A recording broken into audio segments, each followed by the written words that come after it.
Pese a la presión sobre Maduro, los militares siguen leales. Cuando el gobierno de Trump exigió por primera vez en enero que el líder autoritario de Venezuela, Nicolás Maduro, renunciara y dejara que la oposición política tomara el poder, había grandes esperanzas de que el ejército venezolano cambiara rápidamente de bando y actuar de esta manera. Mal pagadas, desnutridas y humilladas por el giro autocrático que había tomado su país rico y democrático, las Fuerzas Armadas fueron el eje de la estrategia de la administración. Algunos funcionarios estadounidenses han predicho que se opondrían al régimen en unos pocos días. Casi 3 meses después, las Fuerzas Armadas más importantes de Venezuela permanecen en gran parte intactas bajo el presidente Nicolás Maduro. La tasa acelerada de deserciones a la vecina Colombia se ha reducido a un mínimo, menos de 1.500 tropas venezolanas, liberadas por el gobierno colombiano con armas y uniformes y alojadas en habitaciones de hotel más mal amuebladas cerca de la frontera. Ahora se sienten tristes y esperan que suceda algo. La mayoría son absorbidos por familiares y amigos en casa. Algunos están considerando cambiar sus vidas en Perú, Chile o en otros lugares. Muchos creen que una invasión militar de los Estados Unidos es inminente y que los estadounidenses querrán su ayuda. Algunos expresan su enojo por lo que consideran ineficaces fanáticos estadounidenses y llaman a sus colegas que todavía están dentro para decirles que se queden. Creo que el gobierno, así como la oposición, han puesto demasiadas esperanzas en el ejército para levantarse, dijo un ex alto funcionario estadounidense que trabajó en la política del presidente Trump en Venezuela. La esperanza no es un plan. La oposición, cuyo líder, Juan Guaidó, ahora es reconocido por Estados Unidos y docenas de otros países como presidente interino, mientras Maduro permanece en su lugar, debería haber tenido un plan para el ejército, y no lo tienen, dijo el presidente, un funcionario de alto rango de uno de los muchos países latinoamericanos que alberga desertores. Este funcionario y otros hablaron bajo condición de anonimato para discutir un tema delicado de política exterior. No hemos podido derrocarlos, dijo el funcionario del ejército latinoamericano, y lo intentamos y probamos. Los funcionarios de la administración de Trump admiten que las defecciones ocurren más lentamente de lo esperado. ¿Por qué todavía no están abiertos? Buena pregunta, dijo Elliot Abrams, enviado especial del gobierno a Venezuela en una reunión la semana pasada con editores y periodistas del Washington Post. El debate está abierto, te daré parte de la respuesta y son los cubanos. La administración acusa a al menos 20.000 militares cubanos y agentes de inteligencias integrados en las Fuerzas Armadas venezolanas. Son los ejecutores, la gente que ve a los generales y a los coroneles como halcones, dijo Abrams. Son las personas las que son responsables en gran medida del encarcelamiento y el castigo de los venezolanos considerados desleales. La presencia de decenas de miles de cubanos en Venezuela es ampliamente reconocida. Aunque Cuba dice que la mayoría son médicos y maestros, y algunos analistas estadounidenses dicen que el número de funcionarios de seguridad es muy inferior al anunciado por el gobierno. Los potenciales desertores no tienen comunicación entre ellos, dijo el funcionario latinoamericano, ya que son monitoreados, escuchados y a menudo ni siquiera tienen la electricidad para cargar sus teléfonos. No pueden reunirse, especialmente los muchachos que podrían tener un impacto y serían los que saldrían. Hablamos con ellos, pero hay que pedirles que se hablen.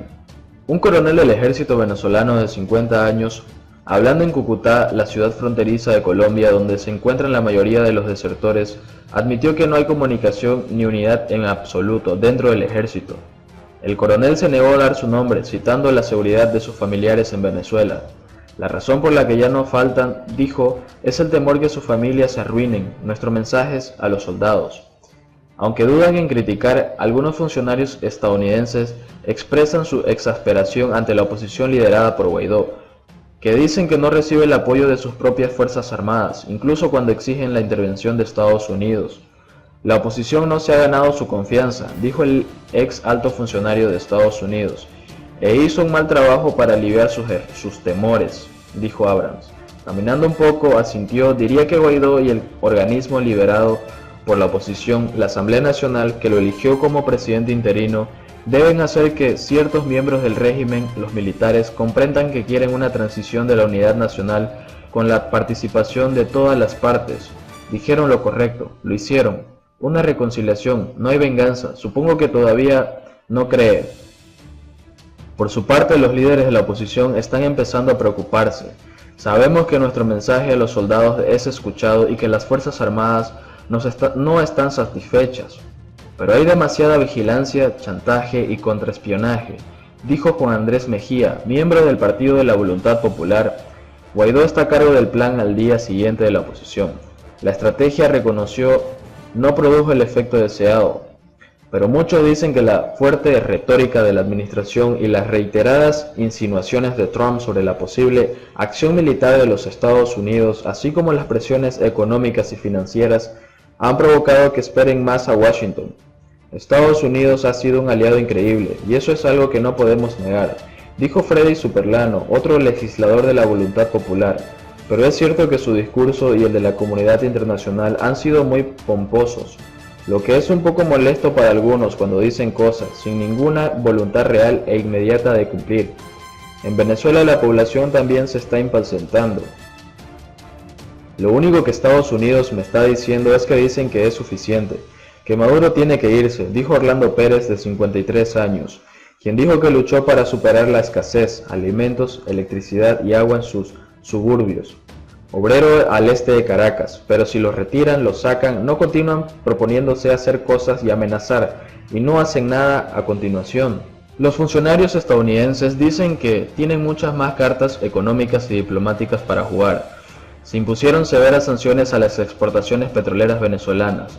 Los altos funcionarios del ejército y del gobierno que están acostumbrados a enviar a sus hijos a las escuelas en los Estados Unidos y viajar a Miami y Nueva York este fin de semana han cancelado sus visas. Se están haciendo esfuerzos para convencer a los aliados de América Latina y Europa, que han reconocido a Guaidó, pero no han cumplido con las sanciones de Estados Unidos para que se intensifiquen sus acciones. Aunque el gobierno aún describe a Venezuela como una crisis humanitaria y política, los funcionarios ahora están hablando de una amenaza de seguridad nacional para Estados Unidos, con sede en Venezuela, proveniente de Cuba y Rusia.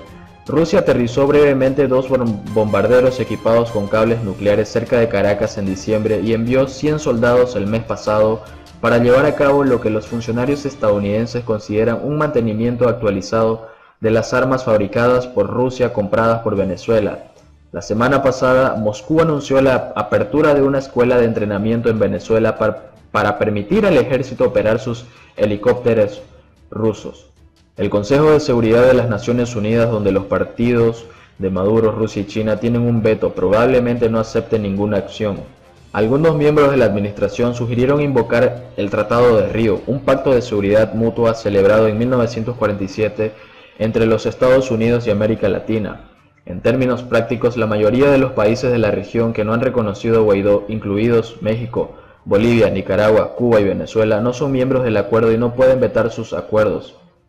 Este pacto, un remanente de la Guerra Fría, raramente utilizada y anteriormente conocido como Tratado Interamericano de Asistencia Recíproca, podría proporcionar a los países con parpadeo cobertura internacional para una acción no militar más amplia o incluso una intervención si ese fuera el caso.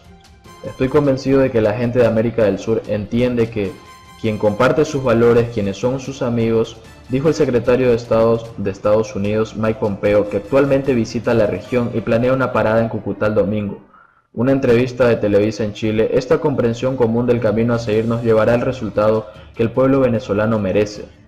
Pero incluso los partidarios más prominentes de la administración en la región, como el nuevo gobierno conservador de Brasil, han dicho que no están interesados en la intervención militar.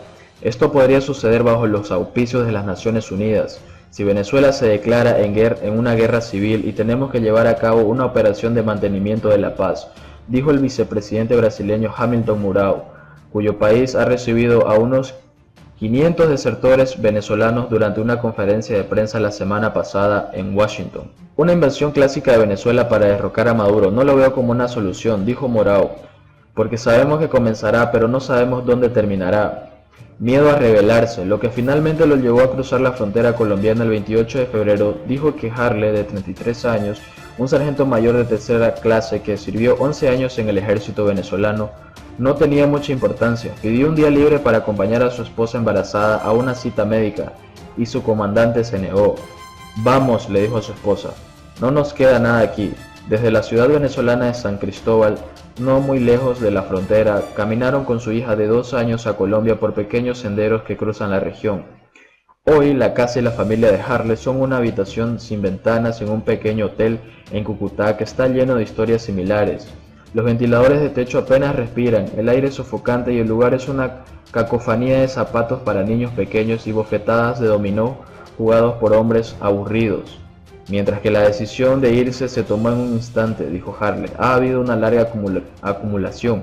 Las condiciones para los militares eran terribles, la comida era inadecuada, el arroz y los frijoles no son el alimento perfecto para un soldado, dijo mientras bebía 7-Up en una pequeña cafetería en el centro de la ciudad de Cúcuta.